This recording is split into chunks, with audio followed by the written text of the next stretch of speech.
దేవుని నామానికి స్తోత్రం. హల్లెలూయా. ప్రభువైన యేసుక్రీస్తు నామంలో అందరికీ కూడా నా హృదయపూర్వకమైన వందనాలు. మొదటి కొరింథీయులకు రాసిన పత్రిక 15వ అధ్యాయం 21వ వచనం. మనుషుని ద్వారా మరణం వచ్చిన కనుక మనుషుని ద్వారానే మృతుల పునరుద్ధానము కలిగెను. ఆమేన్. హల్లెలూయా. ఈరోజు కొన్ని కారణాల వల్ల నేను లైవ్ ఇవ్వలేకపోయాను. అందుకనే అట్లీస్ట్ వాయిస్ మెసేజ్ ద్వారానైనా మీతో దేవుని మాటలు పంచుకోవాలని ఆశించాను.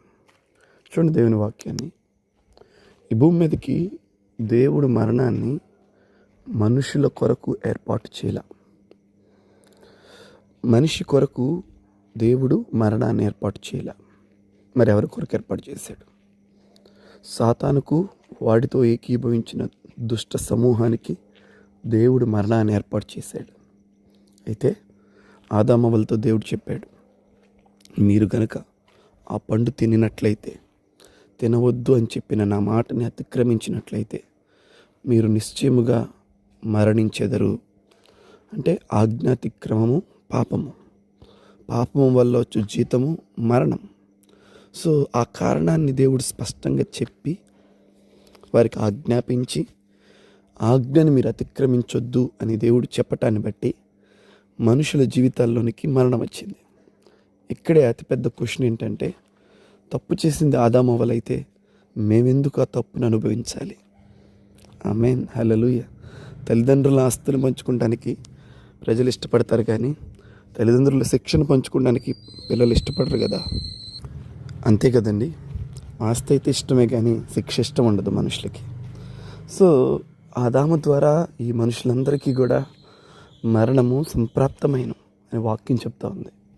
అయితే దేవుడు ఈ బలహీనతని, ఈ స్థితిని గమనించిన దేవుడు మనుషుల ద్వారా ఈ భూమి మీదకి మనుషుల జీవితాల్లోనికి మరణం వచ్చింది కాబట్టి మరలా మనిషిని భూమి మీదకి పంపించి, తన కుమారుడైన యేసుక్రీస్తుని మనిషిగా భూమి మీదకి పంపించి, ఏ మరణమైతే మనుషులను బంధించి ఉంచుతుందో, భయపెడుతుందో, ఇబ్బందికి గురి చేస్తూ ఉందో, మరణానికి ప్రేరేపిస్తూ ఉందో, ఆ మరణాన్ని పునరుద్ధానము ద్వారా గెలిచాడండి. హల్లెలూయా. ఒకవేళ యేసుక్రీస్తు ప్రభువారు పునరుద్ధానం అనే కాన్సెప్ట్ లేకపోయి ఉంటే మనం యేసుక్రీస్తు ప్రభువారిని నమ్మినా ఒకటే, వేరెవరినైనా నమ్మినా ఒకటే. కానీ యేసుక్రీస్తు ప్రభువారు మనకి ఏ వాగ్దానం చేశాడంటే, నేనే పునరుద్ధానమును, నేనే జీవమును అని చెప్పారు. నా యందు విశ్వాసం ఉంచువాడు చనిపోయినను మరలా బ్రతుకును అని అన్నాడు. ఎస్, అందుకని వాక్యం అంది, మనుషుని ద్వారా మరణం వచ్చింది కాబట్టి మనుషుని ద్వారానే పునరుద్ధానము వచ్చిందంటండి. హల్లెలూయా. అదేంటండి, యేసయ్య పునరుద్ధానుడైతే నేనెలా తిరిగి లేస్తాను అని మనకు డౌట్ వచ్చింది. ఎస్, ఆదాము చనిపోతే, ఆదాము ద్వారా మరణం వస్తే మనమందరం ఎలా అనుభవిస్తున్నాం? దాని రుచి తెలిసిన వాళ్ళమేగా ప్రతి కుటుంబంలో. ద సేమ్ వే, అదేవిధంగా యేసుక్రీస్తు ప్రభువారు ఎలా అయితే పునరుద్ధానుడిగా తిరిగి లేచాడు, ఆయన ద్వారా, ఆయన యందు విశ్వాసం ద్వారా, ఆయన యందు నిరీక్షణ ద్వారా మీరు నేను కూడా పునరుద్ధానం అవుతాం. అందుకని అన్నాడు, ఇప్పుడైతే నిద్రించిన వారిలో ప్రథమ ఫలముగా క్రీస్తున్నాడు, మృతులలో నుండి ప్రథమ ఫలముగా లేపబడి ఉన్నాడు, తర్వాత మీద మృతి నుండి మనము కూడా తిరిగి లేపబడతాం. హల్లెలూయా. ఎంత చక్కటి మాట చెప్తున్నారు చూడండి. ఆదామునందు అందరూ ఎలా అయితే మృతి నొందారో, క్రీస్తునందు అందరూ కూడా బ్రతికించబడతారని చెప్పి దేవుని వాక్యం ఉంటుంది. ఎంత చక్కటి మాట కదా. ఎస్, ఆదాము ద్వారా మనిషి జీవితాల్లోకి మరణం వచ్చింది, యేసయ్య ద్వారా మనుషుల జీవితాల్లోనికి పునరుద్ధానం వచ్చింది.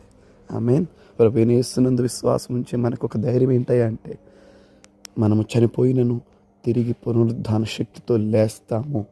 ఏంటండి మనకు ఆధారం? ఎస్, ఆయన తిరిగి లేచినట్లుగా. ఆయన చనిపోయి పాతి పెట్టబడి పునరుద్ధానుడికి ఎలా తిరిగి లేచాడు, ఆయన యందు విశ్వాసం ఉంచి మనము కూడా పునరుద్ధానులుగా తిరిగి లేస్తాము. దేవుడు లేపుతాడు.